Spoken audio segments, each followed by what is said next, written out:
Election आपल्याला ग्राम पंचायत सारखे लढा लागते, त्याच्यापेक्षा भारी पद्धतीने की 12 ते 8 पर्यंत आपला जेवढा मतदान आहे ते सगळं बूथवर गेलं पाहिजे आणि सगळं मतदान झालं पाहिजे। त्या पद्धतीने आपण काम केलं पाहिजे। जर कोणी फुग्यात राहत असाल की मोदीजीची हवा आहे तर गोष्टी लक्षात ठेवा। 2019 मध्ये एक निर्दलीय एक इंडिपेंडेंट खासदार निवडून आली होती।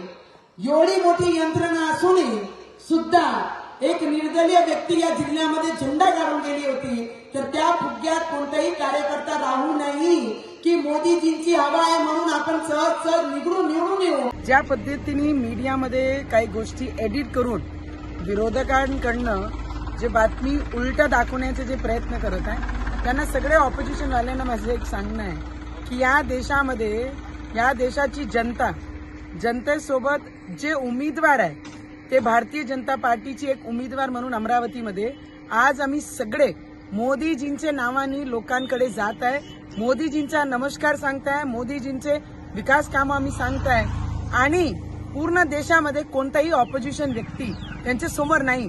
तो मोदीजींची हवा होती आहे आणि भविष्यात सुद्धा राहणार आहे।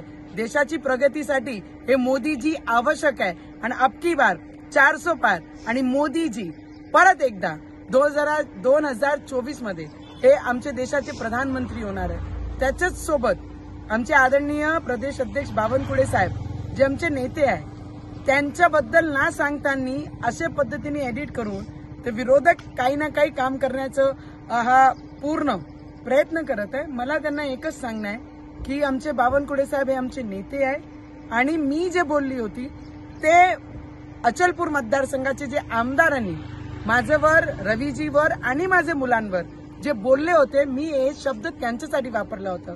मला असं वाटतंय विरोधकांनी हा सगळी यंत्रणा करण्यापेक्षा लोकांमध्ये जाऊन लोकांच्या हिताकरिता आपण बोललो पाहिजे, नाही की हा गलिच्छ राजकारण करण्याचा प्रयत्न आपण सगळ्यांनी केला पाहिजे।